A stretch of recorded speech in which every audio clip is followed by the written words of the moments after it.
Okay, shall I let everyone in? Yeah.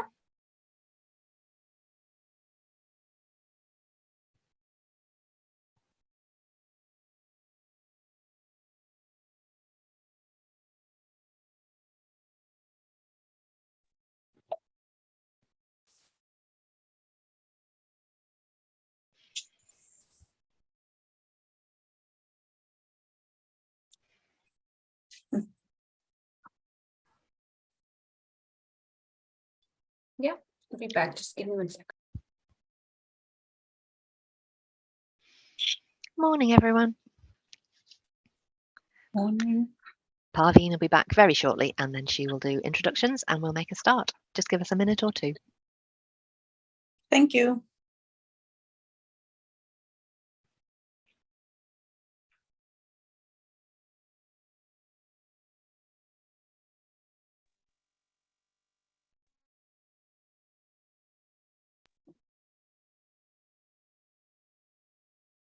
Hi, everyone. Hi. Okay, thank you for joining, everybody. We normally record these sessions just because that there are quite a few people who sign up to, and then, and then we share then is with them, if that's okay with all of you. So thank you for joining us today. And these are the sessions that myself and Sarah Gardner run from DBTH. These are research and publication sessions, and our aim is to help people understand writing and publication process and making them all with regards to making people more research active.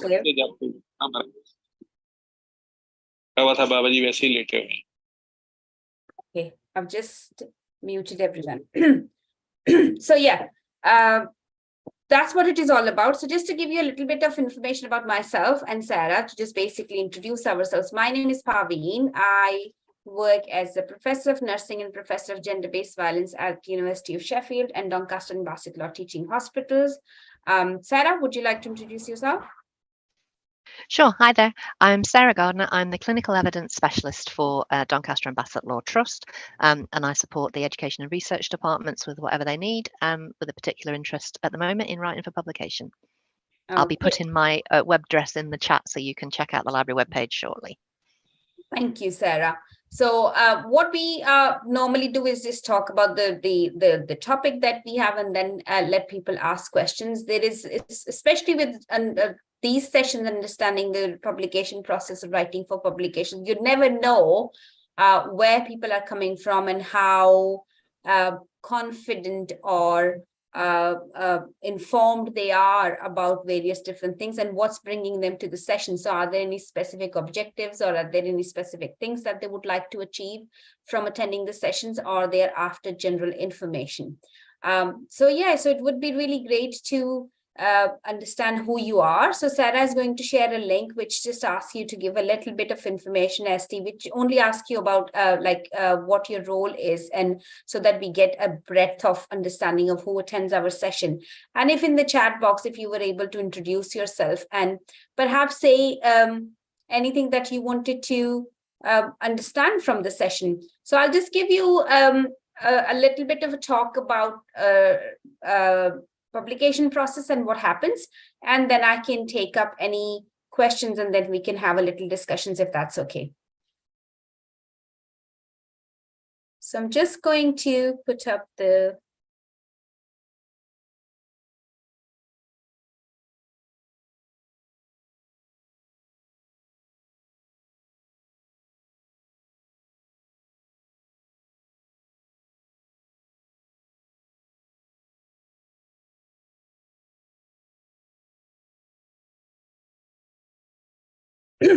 okay. So just to give you a little bit of information about writing for publication and what happens to your article or manuscripts that you submit. Would anybody in here into the group, could you tell me a little bit about where you are in terms of your writing for publication? Has anyone submitted to a journal? Are you interested in submitting? How much do you understand about the publication process?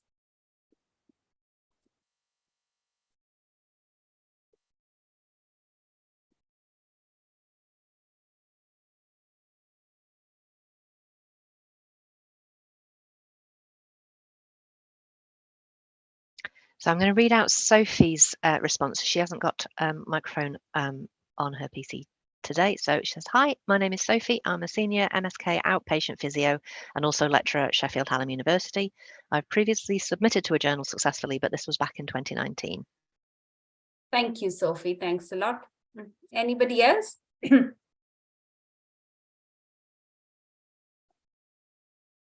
So I'll try to look at the publication process, peer review process as part of what happens when you submit any common myths and questions that authors usually have, and mistakes that you can. Let's see how far can we go. I would rather have this more sort of a discussion sort of aspect, so you've got an opportunity to ask questions than me just talking to you. So I'll try and kind of make that balance, if that's okay. So in terms of where, and it's not moving. Yes, it is. In terms of where my understanding is coming from about writing for publication process, if you ask me in around 12 years ago, 20 years ago, I would say, it was a time when I was an undergraduate student and used to pick up Journal of Advanced Nursing or anything. I used to think, my God, who are these people who write into these journals? I never knew or thought that one day I would be in the editorial board of Journal of Advanced Nursing or would be an editor myself. So it's that kind of interest which brings in. So my information about the topic, or what makes me a good speaker about this, is that my experience of writing as an author for whom English is her fourth language.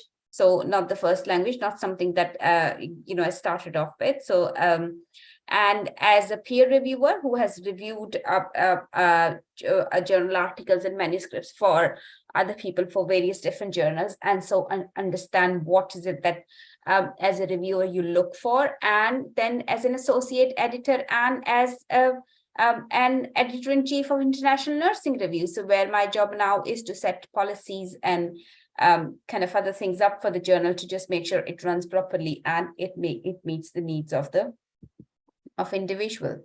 So I am editor-in-chief of International Nursing Review, which is a quarterly journal, has 4 issues per year, and the impact factor here says 3.384, but it's 4 point something now, 4.3 I think, and we are on the 9th rank in the 123 nursing journals which are registered on Web of Science.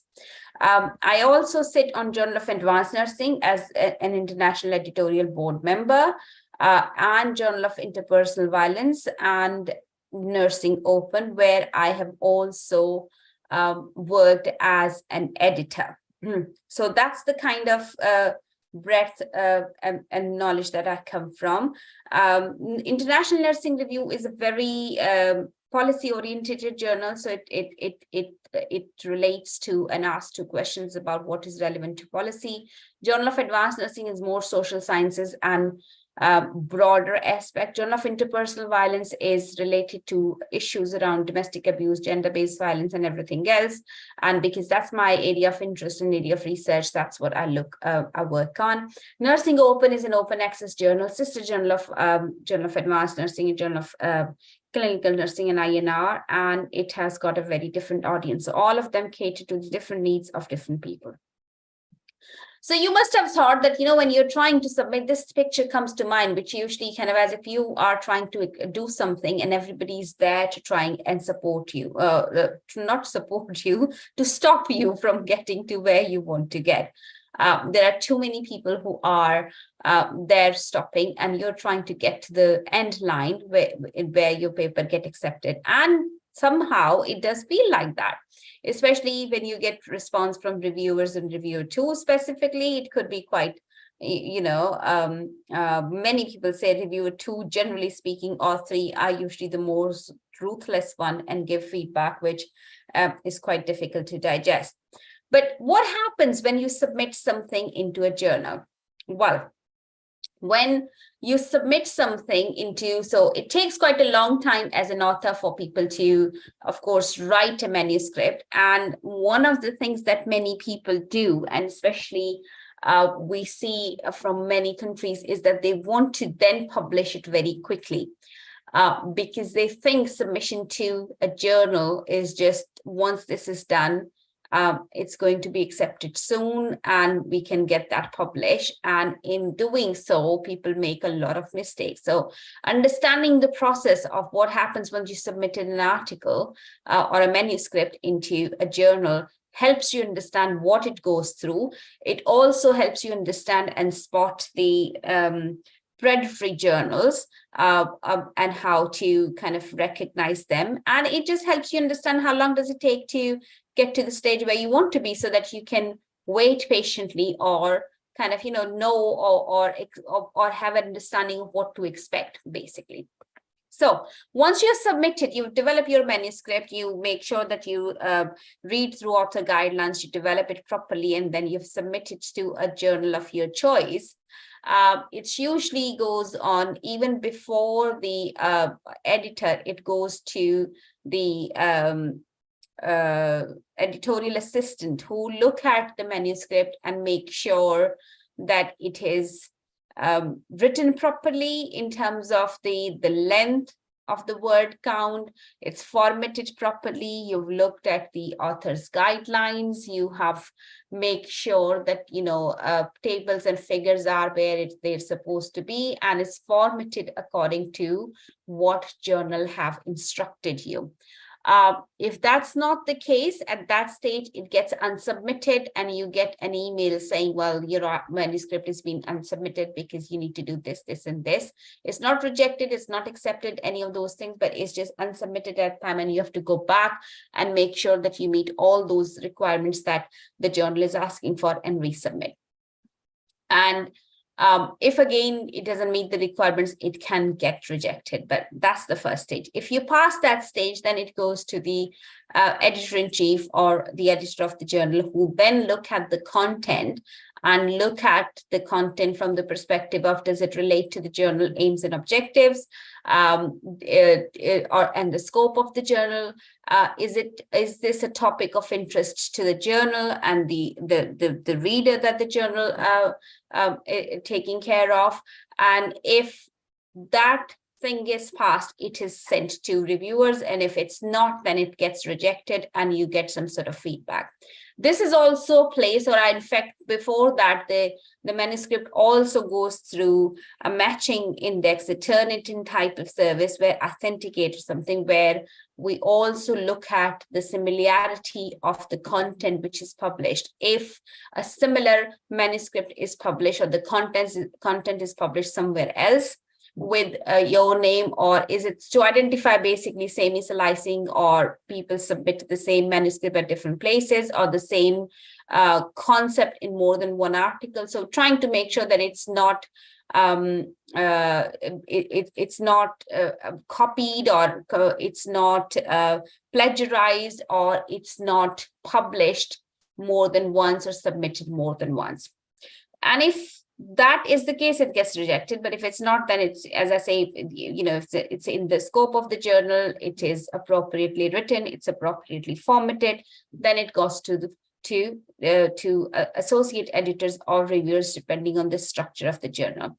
I can tell you that a lot of articles, a lot of manuscripts which are submitted to any journal get rejected for a simple reason, and that is authors not adhering to the author's guidelines, not reading to author's guidelines, not adhering to the information presented there. And simple things sometimes, for example, majority journals ask you to have your tables and figures at the end of the manuscript, and people would still have them within the body of the article. So that's the kind of simple sort of error which can be fixed if people have read the author's guidelines. Not reading the scope of the journal or the focus of the journal and submitting something which is not particularly related to that aspect. In my usual life as an editor-in-chief of the journal, if I get 10 manuscripts submitted to it, 8 of them usually are not related and not relevant to the scope of the journal that they're submitted to. It takes me 2 minutes to read through and kind of, then reject that particular article, or maybe half an hour to read through and to make sure to just ascertain that it's relevant or not and reject it. But it must have taken long time for the writers to make them into the right kind of shape and submit to the journal. So therefore, it's really very, very important that you have a look at the manuscript guide, author's guidelines for the particular journal that you're submitting to. Okay, if it's rejected, then though you need to start the whole process again with another journal and perhaps go through the whole thing. And I think the best thing at that stage is usually to go back, read through it, identify another journal, and kind of make sure that you read their author's guidelines, make sure that it's relevant to them, and submit there. And I'm just going to talk a little bit after that. So once you cross that particular stage, next stage is it goes to peer reviewers. Now, peer reviewers are those people who are expert in the field that you are, or that the topic of your manuscript. They're the one who usually look at and see if the article's content is good, if it's been published somewhere else, if it follows good science, if there is a message for the reader that is understandable and useful, if it brings any new knowledge, and all those kind of things. Usually one manuscript is, we need at least about 2 people to read one manuscript and to give us feedback, plus the editor in chief. So there are 3 or 4 people who are looking into the manuscript to make sure that it is a good fit and it's good science. And so many reviewers usually get about 8 to 12 weeks, depending on which journal you submit to have to review it and to give you some feedback. It's quite difficult to get reviewers and to have good reviewers. So journals usually have their own databases of reviewers and keep a track of them. And sometimes to be able to get to 2 reviewers for one manuscript, we may have to go up to 40 people to identify 2 reviewers. Would you believe that? And that explains the delay it takes when you think that you've submitted a manuscript to a journal and nothing happens. It's not that nobody's doing anything. It's just that, the process is such that it takes quite a long time. Anyway, so if your reviewers, let's work on the condition that the manuscript was sent to 2 reviewers, and they come back with the feedback. If both of them come back with the feedback and suggest that it's a very good article, it needs to be published, well done, job well done, the author would have a look at it and would say, well, excellent, the manuscript is really good and it can be published. But that usually is not the case.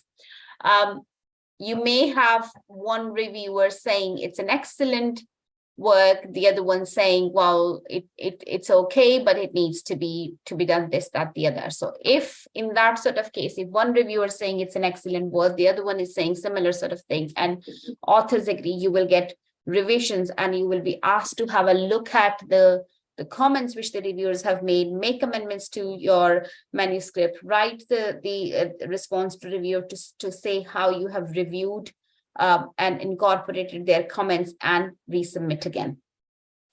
And then every submission goes through the same process again, as I've just mentioned to you earlier on. Another situation could be where one reviewer says it's an excellent article or it needs a little bit of a revision and it can be published, but the other reviewer says, no, it's rubbish and it needs to be rejected. In that kind of situation, we will have to find another reviewer. So we usually try and identify another reviewer, independent one, who doesn't really know anything about the previous 2 reviewers, and have a look at the manuscript and provide their feedback. And then we balance all 3 reviewers' feedback and then make a decision as to what needs to be done with the manuscript. It can also have a decision where both reviewers have suggested reject. So again, if both reviewers suggest accept, that's easy. If both reviewers suggest reject, that's easy. If both of them say major revision, that's good. If both of them say minor revision, that's good. Problem usually is when one says accept, the other one says reject. One says it's really good, the other one says it's not really good. And that's where we need to intervene and find other aspects. So once the reviewers have given you feedback, it comes back to the editors again, who then have a look at the feedback, look at the paper again to try and see if the feedback is relevant and useful for the authors. It's not mean, or there are no derogatory any of those kind of comments, and it's useful for the authors, and they'll be able to build and develop their manuscripts with the help of the review that they have got. Editor may also want to write their own assessment or their own feedback into the mix, and it's been sent to you, and where you have to have a look at the review, make amendments and send it back to us. So let's see if we have done all of those processes, and now we have got to the stage where the article is accepted. If it's rejected, job done, there's nothing you could do. These days journals reject manuscript because it's not related to their focus, because there are other issues to it, and they may give you option to be sent to other journals published by the same publisher into the feed, so then you can decide if you want to do it or not. But for one particular journal, if it's rejected, it's out of the system. If it's accepted, then it goes through the production copy, where production editors and others look at in the English, the flow, how it is written, make sure that all the references and everything is up to date, and everything is looking properly and formatted, and it goes through 2 or 3 of those kind of stages before it gets published. Okay, so that's the kind of a normal process of a manuscript from submission to publication. Now, so if hang on. So it's basically a quality assurance process, and which starts off from the time of submission to editorial decisions. Then peer reviewers have a look at that's another checkpoints. We look at the science and everything else. Then at the time of revisions, you as an author have a look at it and come back, and the whole process of the previous one goes again, and further checks the production and publication. So there are various quality assurance processes in place between authors, editors, reviewers, and publisher, so that the final version that you get published is sometimes very different from the original one that you've submitted, and is much more polished and appropriate. So that's what happens. Okay, and these are various people who are available, who has a contribution to manuscript writing. So one point which I would like to cover here is that many people think that manuscript once submitted should be published very quickly. So one of the questions that people ask is, especially with predatory journals, so they want to publish it quickly. So some journals offer them payment options, and they think it's going to make it quicker. And I would like to tackle that point here.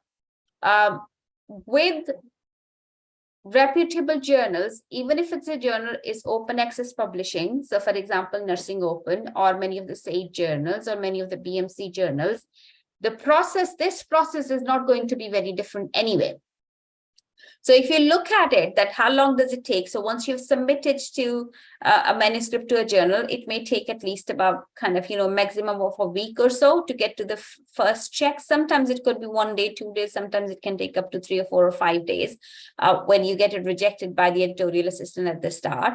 Then getting to the reviewers, perhaps it's all 2 weeks. So let's say 2 weeks altogether. Reviewers get at least about 8 to 12 weeks. So let's say we stick to let's take a middle point, which is 10 weeks. So how many weeks are we now? 10 plus 2, 12 weeks. Okay. Then when reviewer get back to editor, these days finding reviewers is really very, very difficult. So sometimes it can take a bit longer than 8 weeks, because if we have to find another reviewer and they have come back with, or the reviewer are busy with their academic another commitment, so they need more time. So that do consider that point as well. So where were we? 8 weeks for the reviewer's feedback, and then take another 1 week for the editors to use. 8 to 10, 12 weeks about when it comes back to you as an author. And then authors are usually given anything between 8 to 12 weeks again. So let's take again a middle point, which is of 10 weeks that many people take. So again, where are we? It's 10, nearly 20 weeks, and I'm not doing exact maths here. So 20, 22 weeks there. And then when you submit it again, so it goes through the whole process of, going to the same reviewer, making sure everything is okay. So let's put another 8 weeks into the mix. So 20 to an 8, so it's about 30 weeks altogether. And once it's accepted, then it takes at least about 2 to 3 weeks going through the publication and other review process and everything else. So even by a very modest estimate, it takes about 35 weeks for a manuscript to publish in a quality journal, and it can take more than that. Okay, so if a journal tells you that we are going to publish this in 2 weeks time, 3 weeks time, or 2 days or 3 days, chances are it's a predatory journal, and it's not going to, it's not an appropriate journal, and it is too good to be true. Peer reviewers are people who are not paid. Editors are not. So most of these positions are voluntary positions, and people are doing these jobs alongside with their day job. So there's nobody kind of just sitting there waiting for a manuscript coming so that they could kind of, look at, review it, and submit. So it cannot happen quickly. So it takes that long amount of time, so which is 30 weeks, even if I say, so that is how many months? 6 months. So any article which gets published somewhere can take anything between 4 months to a year to get published. So, to get to having that understanding is really very, very important, so that you don't get trapped by predatory journals. Okay. Any questions so far?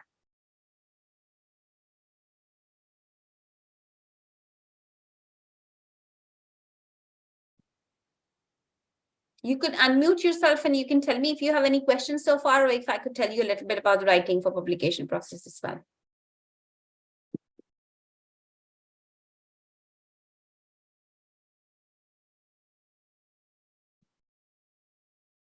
Okay, so I'm not getting any response, so I guess that's fine. I think the other important thing that we need to understand is, who are we writing it for?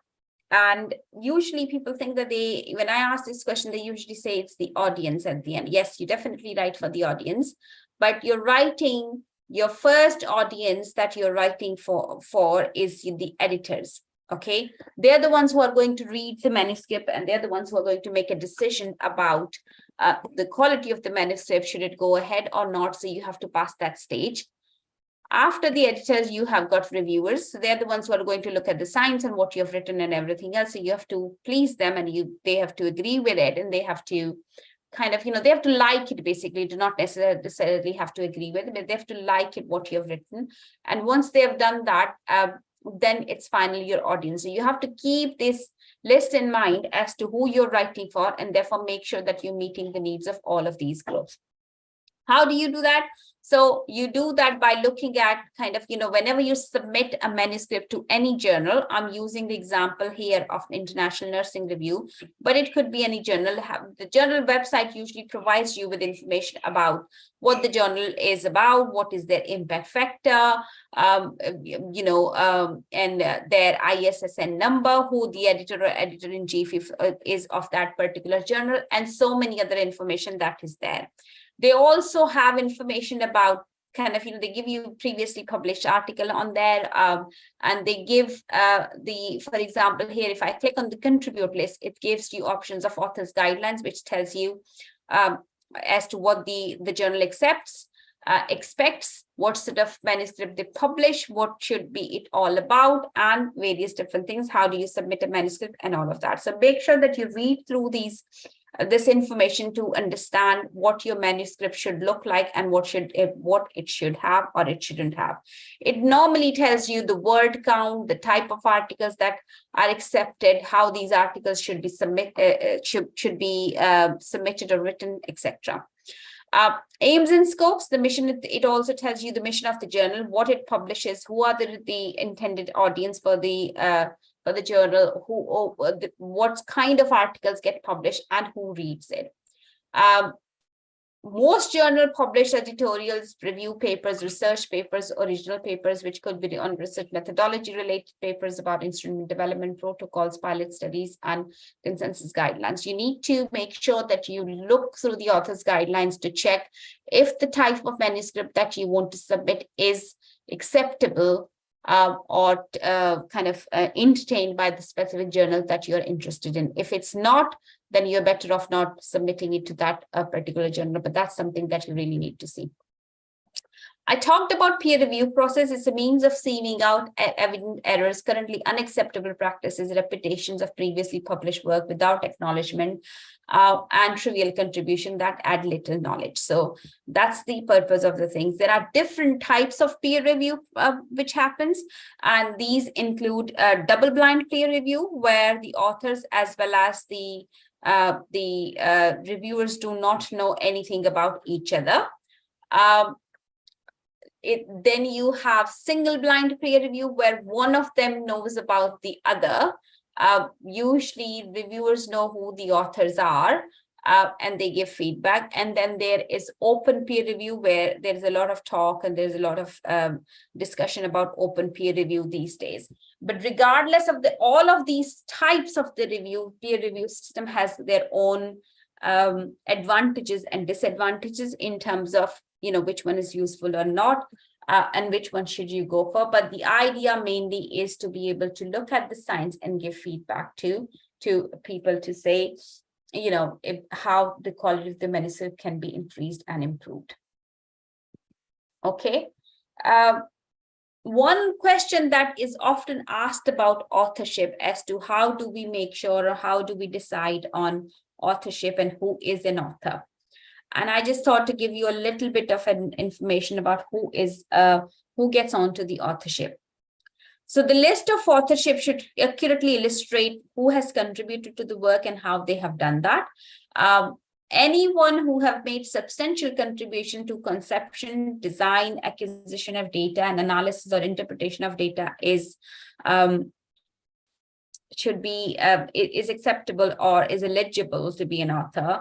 Someone who's been involved in drafting the manuscript critically for looking at the manuscript for important intellectual content. They need to have given you final approval for the version to be published, because they have the responsibility they have to take the responsibility for what's written in there, and they have to be comfortable with that responsibility, and they need to agree to be accountable for all aspects of work in ensuring that questions related to the accuracy of integrity for any part of the work are appropriately investigated and resolved. So that's the kind of criteria for authorship. And bear in mind that these things can come anytime. It doesn't have to be like 20 years after the publication. Someone could ask you the questions about this. That's the kind of responsibility that we are talking about. So people have to be very happy with all of those things and meet all these criteria before they say yes to it. Contributions for anyone who does not meet this criteria for authorship should be listed in acknowledgement. For example, if there are people who have helped you with a collection of data, or they may help you make connections, or they have sort of given you any other kind of help, and you want to acknowledge them or and their support, there is an acknowledgement section for that, but they may not qualify for the authorship, and they also need to have a look at it and be agreed to it. Prior to submission, the article of all authors need to agree on the order in which their names will be listed in the manuscript. Usually the first one is the one who has developed and written the whole thing. And mind you, another question usually is when it comes to master's or PhD thesis or other stuff, like who is the first author? The author is the one who has written the manuscript or the article. So it in some research projects, it could be the PI of the research project is a completely different person, but the author is of a paper is a research associate, research fellow, research assistant who has worked on the project and who has written the manuscript in there. And so therefore it's a good practice to decide on the authorship and who is going to go where in which list early on when you're deciding or writing the manuscripts. Don't leave it too late, because then it can cause complications and issues otherwise.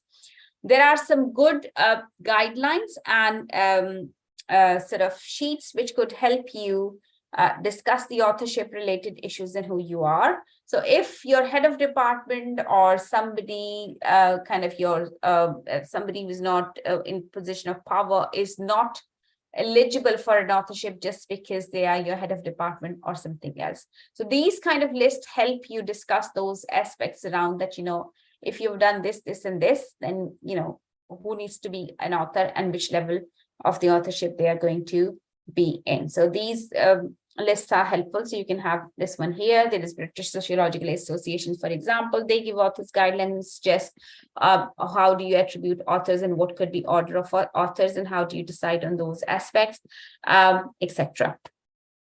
So as I was saying earlier, the person who has made the major contribution to the paper or taken the lead in writing is entitled to be the first author. And it's good that you make these decisions quite earlier on rather than leaving it too late. Those who have made major contribution to analysis or writing, that is more than commenting in detail of successive drafts, are entitled to follow the first author immediately, where there's clear difference in the size of the contribution. This should be reflected in order of these authors. So you could have first author who's written and the second one who's helped with methodology and everything else, and after that, everybody else. Then it's usually the alphabetical order, however people feel they are going to do this. But as I say, it's good to agree on those aspects much earlier on with the team. Okay, so that's about the publication process.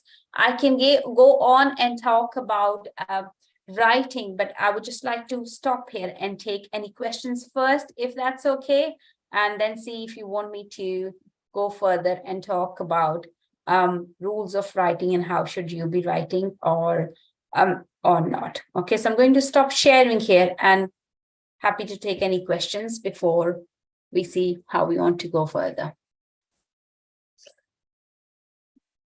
So you could raise your hand using the raise hand function, and then you could ask questions and I'll try and answer as much as I can. Sophie had put in chat earlier that she wanted a recap of the publication process, so I think we're meeting her needs pretty well.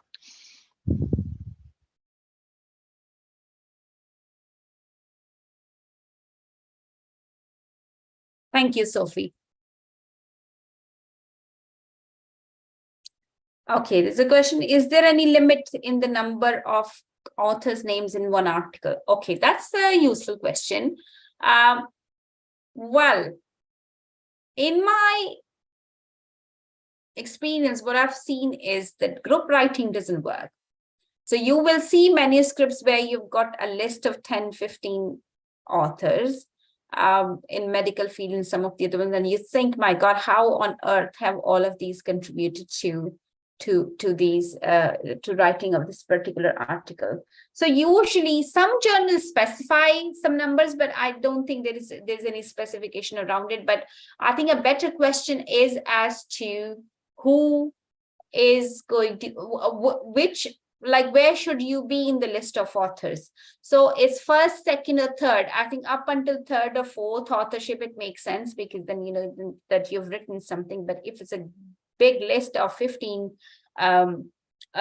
people who have written as a committee or something like that, it depends on the topic. So there's not necessarily as such limit of the number of authors, but it probably may not help you with the intended advantages that you want to have. So people usually write for pleasure, or they write for promotions and getting to the right sort of thing. So if you want to be really involved in earlier your career, maybe you could be kind of third or fourth author, because you may want to just learn how the whole process works in. But I think first 4 or 5 authors list, I think that's seen as much more important. In some disciplines, last author is seen as important because that person is seen as the knowledgeable and this most senior person in there.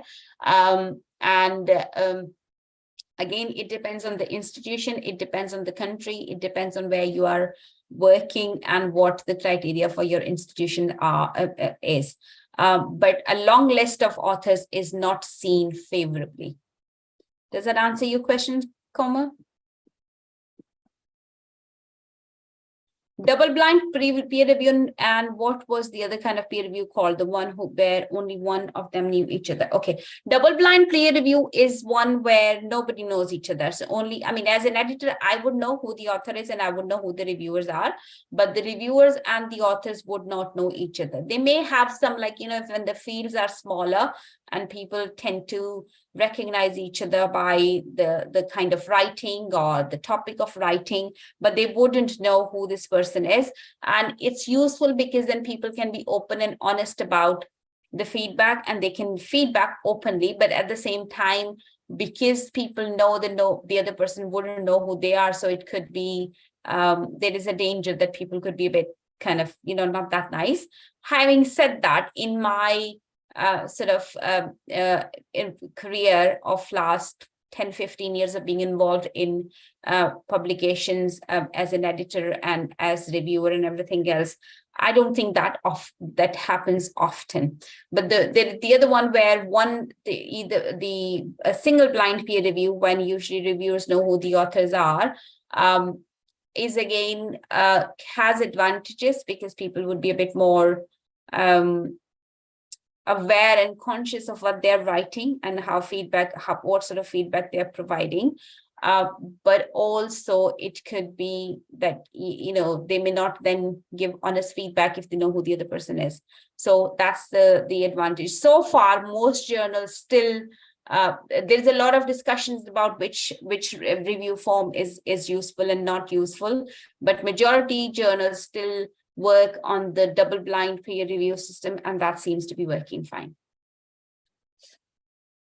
Any other questions?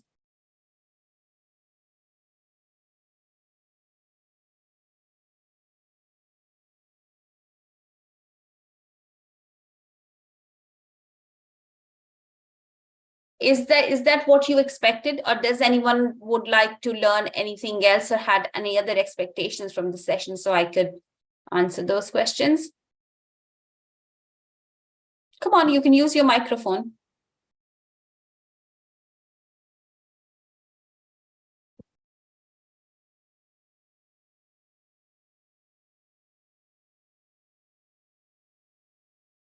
No? Okay, so this is about the understanding of the publication process. Do you want me to go into recommendations for writing, or are we happy to conclude here and maybe do another session on writing practices later on? How would you prefer to do that? I think it would be very nice to continue with your session about writing. Thank you. Okay. Yeah, thank you. Okay, anybody else? Are we all happy with that?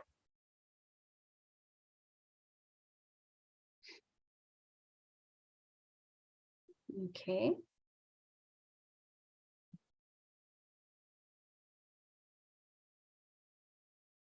Okay.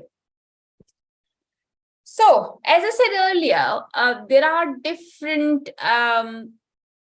motivations for writing it for. People write it because it's an academic obligation. They write it for the career progression reason. They write it because it helps improve or contributes to the prestige of their institution, and they want to share research findings or good practice, or they would like to earn money. So there are various different motivations that help people write or affect their and above all, I think one of them should also be because they like writing, because they enjoy sharing the information. One of the things that many people talk about is that I can't do it, or there are so many barriers to writing, and one of them is time. Yeah, but we need to remember that every written piece, there is somebody who has written it. So there is a person behind the barrier that it's written. So what is the main barrier for writing? What is the main barrier for you to write?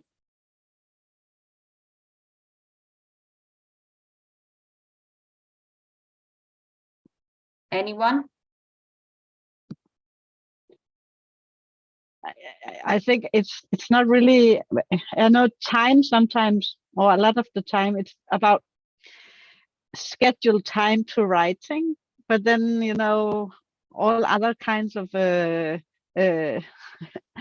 things are coming, and I have to take care of them. And, it is kind of the time which is easy to remove somehow. Exactly. Yeah. It's about time. So everybody, like most people that we talk to, and they say the biggest barrier to writing, it's not having the time. Yeah. Okay. But one thing we need to remember is that if you want to be a writer, you will write. If you want to be a writer, you must do two things. Read a lot and write a lot. There's no other way of doing it. Okay. Being a writer means that you need to learn to write by writing.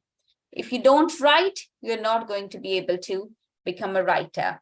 And I think time is a very big issue. And I think the other thing which we usually say, if you have written something on a paper, it's easier to edit and improve. But if there is nothing written on the paper, then you're not going to be able to improve it.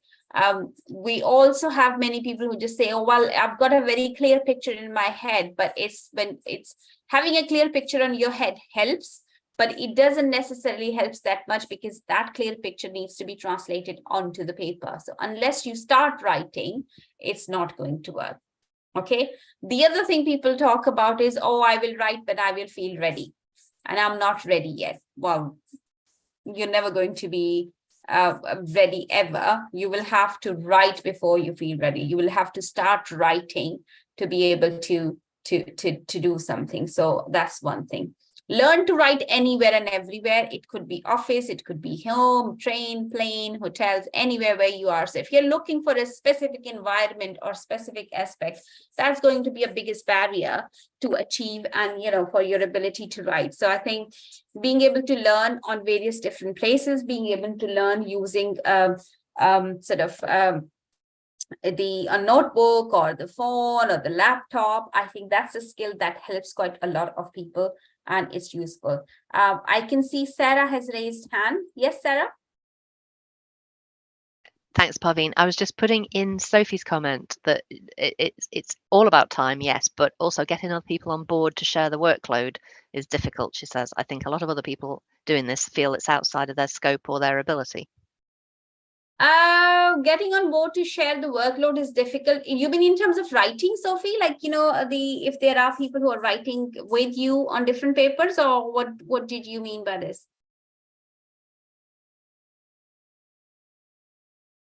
Okay. When you are, what I've seen so far, I mean, I've been in groups where we have written as groups. So, you know, 2, 3, 4 people writing systematic reviews, literature reviews, or other research related aspects, and you or writing individually. And then I think the best way to do is for 1 or 2 people to write and rest to comment. When there are more than 1 people writing different sections of the article, it might look as if you're dividing the workload, but ultimately the responsibility comes to the first author, who's responsible for overall the draft. But when different people are writing different sections of the articles, you could see different people speaking in the article. So it doesn't give you the same tone.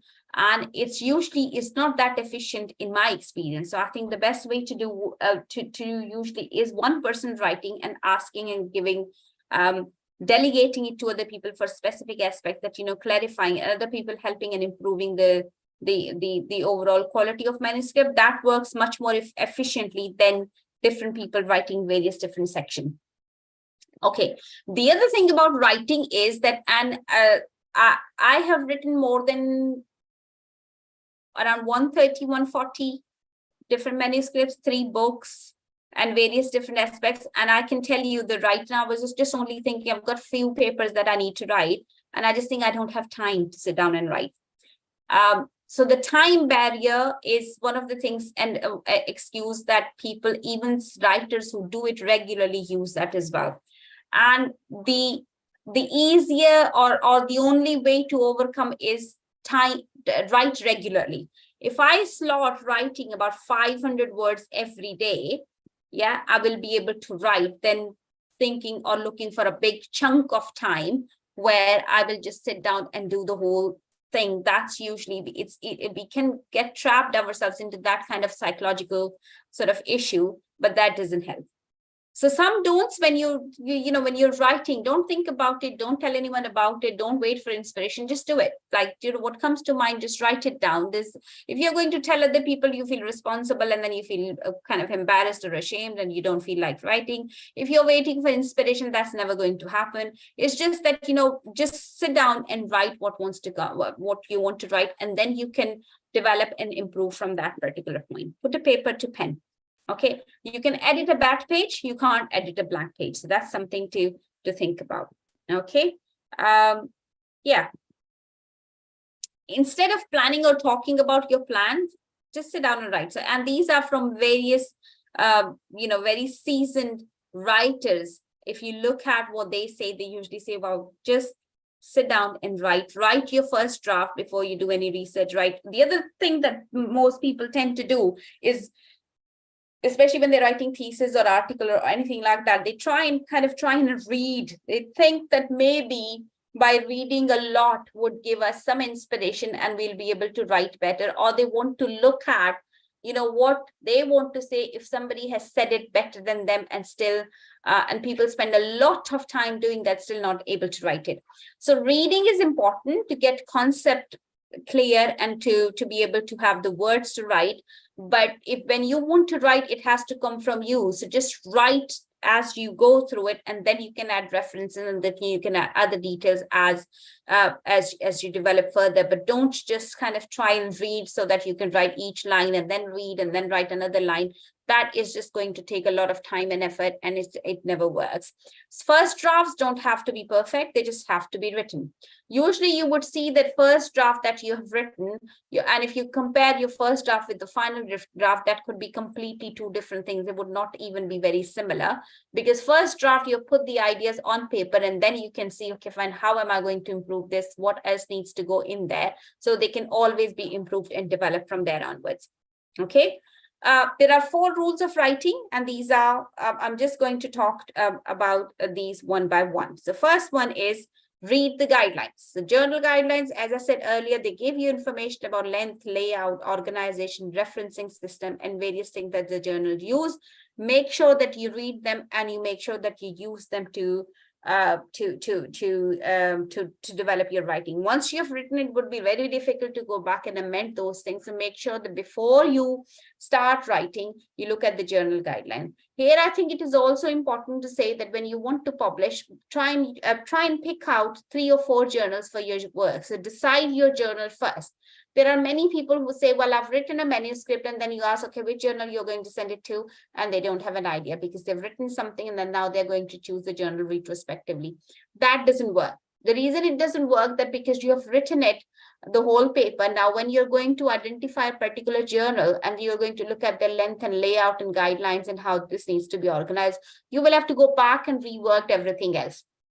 So it's much better if you have identified a journal first, then you know the audience, then you know the aims and objectives of the journal, then you know the length and all these things about the journal. So your writing would be much more effective. I usually suggest identify 3 journals who are looking at similar guidelines, may have similar word length or not, and have similar scope. So you know if this gets rejected by this journal, where am I going to go next, which journal am I going, and you choose the journal which are similar, so you don't have to change a lot between submission from one journal to the other. Go for the journal which gives you higher word limit, because then that means that if it's always easier to cut down on written thing than to develop further. So these are some of the tips which help you do that. When it comes to writing, set yourself a target. So set yourself a target that I'm going to write through 500 words today. Okay, all good writers do that. Try to write a specific number of words, as I just said. Just sit down and write, and when you've reached the target, stop. Now, I know it's easier said than done, but it's an effective strategy which does help and which is useful. When you've done that, stop, and when next time, when the next day, do it again, and things like that. Daily targets, stick to them, give yourself rewards afterwards, and it just helps you build and you gradually develop your kind of what's been written there. Seek criticism. Find a critical friend who can read through what you have written and can give you some feedback. So not find somebody who is going to tell you that everything that you have done is all wrong and you're rubbish, because that's going to ruin your confidence. Not somebody who just tells you that, oh, wow, everything that you have done is excellent and you need a big hug and everything else. You need somebody who is in between, who can give you critical comment, who can give you identify your strength, and who can also identify your weaknesses and can help you develop from that. So that's one of the things that you need to do. Okay. Okay, so that's somebody who's give you feedback. When somebody is giving you feedback, just take it and look at it and make sure that you revise it, understand it, and make use of it. Don't go back to the person with excuses. Oh, well, I did this because of this, that, the other. Oh, no, I don't agree with this. And, I've done. So don't have excuses for something, because if one rule is if something is not clear to the reader, it's not clear, full stop. There's no other way of other answers to it.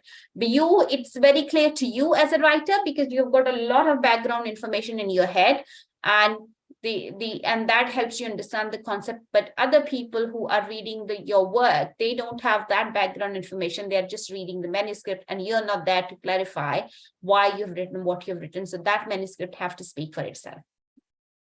Okay. Learned when to let go. So when you go through the writing and revision process, there comes a point when you have to decide that, yes, enough, good is good, it's good enough, and it now needs to go. It may still have a little bit of flaws, but at least, you don't need to be too clingy with it. But at the same time, you don't need to rush it or kind of prematurely leave it. So it has to be, and I think these things you learn by practice and by developing it.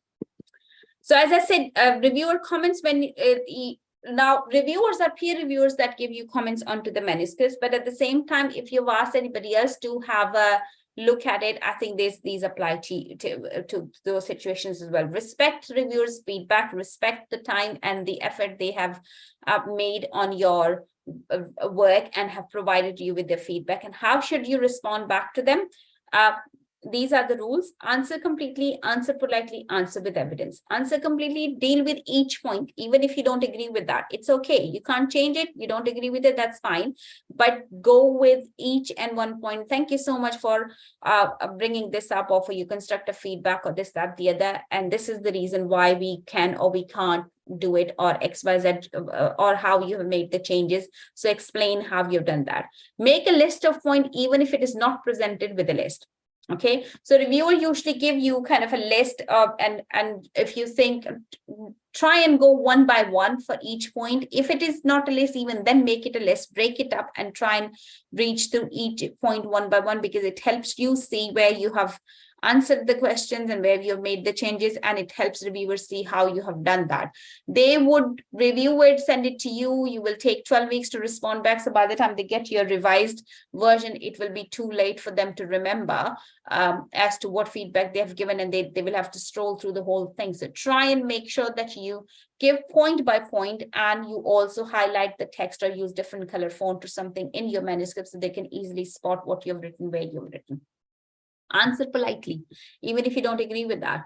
So don't start with, we completely disagree with the comments of the reviewer, or who on earth are you, reviewer, or what the hell do you think you're doing? No, that's not the way. They just answer kind of, even if you don't agree with it, that's fine. If they have given their opinion, it's their opinion. If you don't agree with that opinion, that's okay. But give the rationale as to why you think what you think. Answer with evidence. If you disagree, provide evidence, facts, references, and other aspects in there. So that's some of the things that you need to make sure that you do. There's no point in getting argument with reviewers, because they are giving their free time there to reading your manuscript and giving you advice. Don't come back and say justification. I did this because of this. I did that because of that.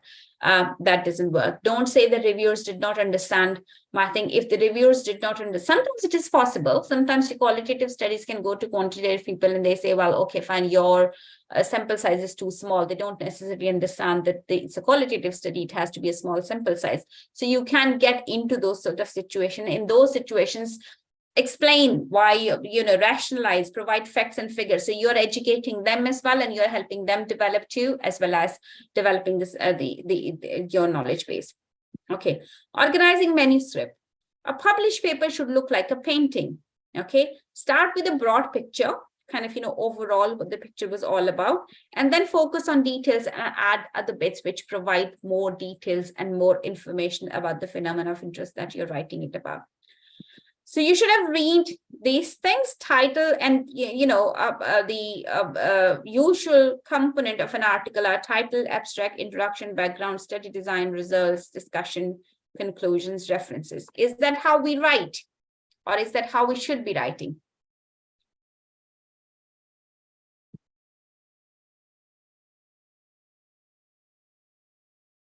Yeah. Is that how we are writing? I think I would write the abstract in the end. Okay.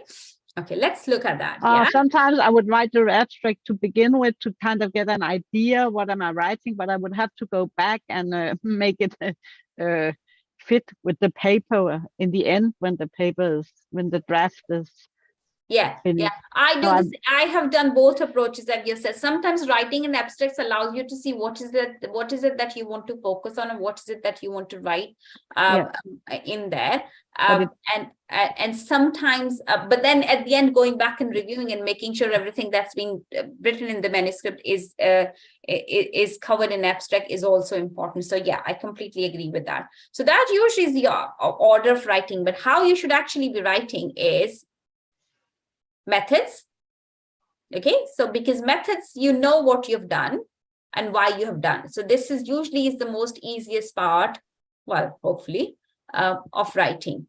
Then results, because you've already got the results and you already kind of, it's the facts that you've identified from your study, finding the result that you should write. Then you go back and write the background and discussion, because it's wanting to look at the literature and wanting to look at the justifications and everything else. So these two go well together. Conclusions and introduction, then abstract, and then title. Does that make sense?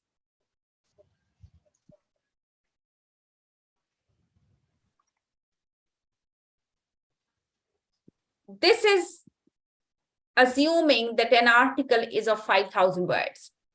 Okay, so a 5,000 word article, how should you be putting or writing it? Introduction 500, background about 1,000, the methods 500 words, results 500 words, discussion 2,000, and conclusion 500. So that's the kind of, so basically what it says is try and think of a word limit for various sections of the manuscript that you're writing. That helps you write better and kind of, gives you a limit. If you're a person who, you don't necessarily have to look at the word limit and start writing when you're writing, because sometimes that can hinder the flow of your writing. But make sure you understand how much you need to have in there. So even if you've written kind of, for an introduction, you've written 1,000 words, if you know that you are going to give yourself 500 words, so that 1,000 words is okay, but then you can go back and make sure that it's crisp, it's appropriate, it reads well and everything else, and you've improved it a lot. Okay. And that's it. Thank you so much. And I'm happy to take any questions.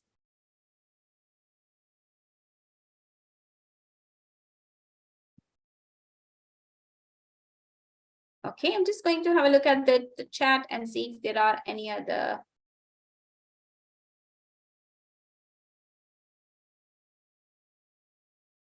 Okay, so our next workshop is 15 November.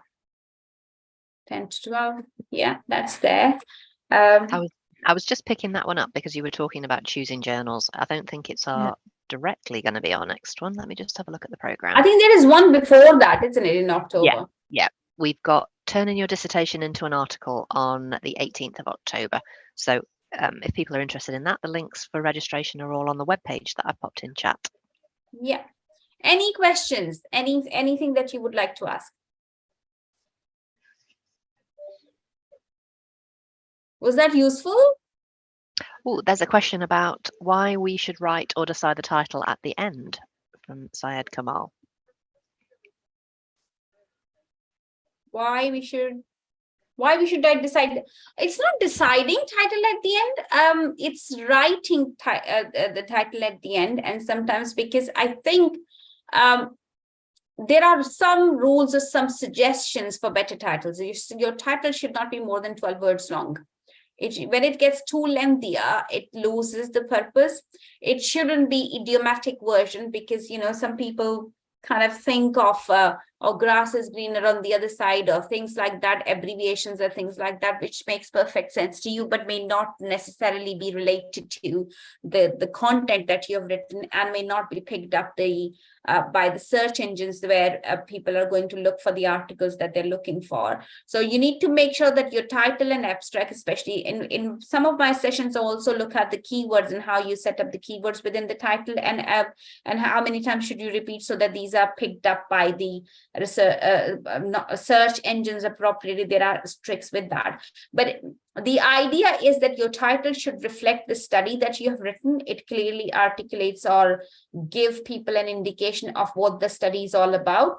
And if you have written it too early, it may not always do that. It may be too wordy and everything else. Once you've written the whole manuscript, it's an easier way then to go back and think about how to make it much more relevant and easier for people to understand and the search engines to pick up. So therefore, it usually said that, try and write your title towards the end. If you want to write it beforehand, you can do it, but just go back and make sure that you've read it and you make sure it's understandable. Make sure that your title is understandable to people for whom English is not their first language, or your international audience who may speak a different variant of English or a different part of the world, because you also want to ensure that they're able to access it and they understand the title. So too flowery titles, too titles which are not very clear, or too descriptive titles don't really help much. So does that answer your question? Any other question at all? Yes. I don't know if this is like another session, but what do you think about using artificial intelligence?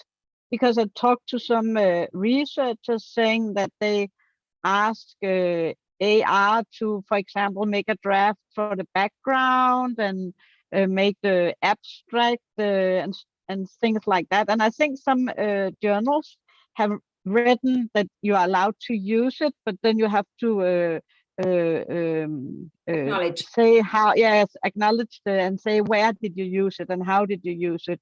And I'm kind of like worried about the future if people are kind of writing scientific papers with the AI help somehow, or maybe I'm just too old fashioned, or just no, too old.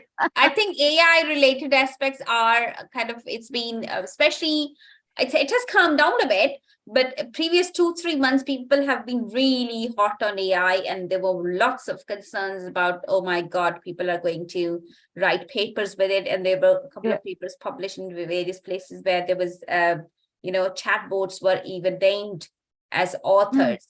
And if any one of you have tried using ChatGPT or some of those sorts of things,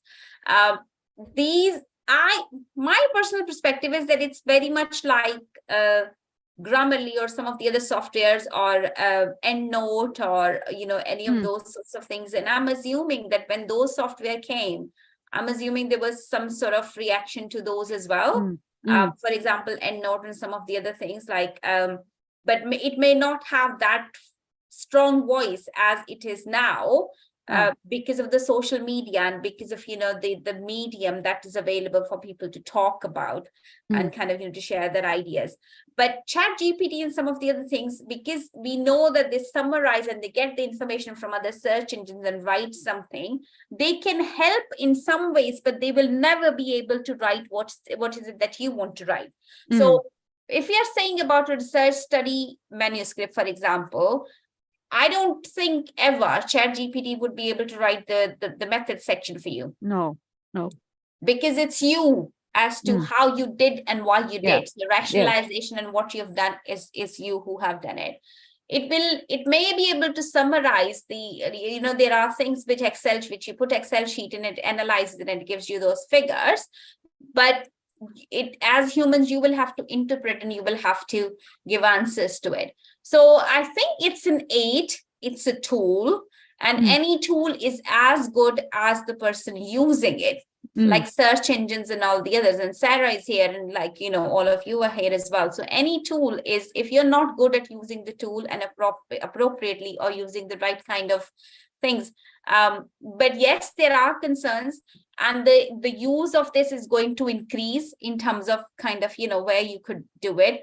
But it's far away from completing or replacing human writing as yet, because it's never going to have that reflective element, that rationalization element, and why you've done what you've done, sort of thing. So that's what I think about. I'm not too worried about it in terms of, because there have been concerns about, okay, can we use ChatGPT or AI to review papers? And I think some of this happens. For example, the similarity index manuscripts are checked on, or the assignments, like, if the text matching sort of stuff. So those things are useful and can be done much more quickly than human being looking at various different texts and trying to do it. But when it comes to commenting on science or the approach, that's not possible. Does it answer your question? Yeah, thank you. I was very happy to hear your considerations about it. Yes, thank you very much. We are going to have a look at the AI in another session somewhere. I think Sarah has just put it in here, 17th April. When we're going to look at the AI and how that's being used and what are the opportunities and challenges. And as you're saying, different journals have started writing these. One of the things which AI generated images many people are using, and they seem to be very useful in some senses. So people have to explain as to how they've developed and used it. So I think this is something which is going to develop as we go forward, but it's far away from kind of, replacing human beings yet. Yeah. Okay. Any other question, anyone? Okay, thank you everybody for attending the session, and I'm going to stop the recording. Thanks a lot for it. Please do give us feedback. Do join us for other sessions, and do get back to us if you have got any questions.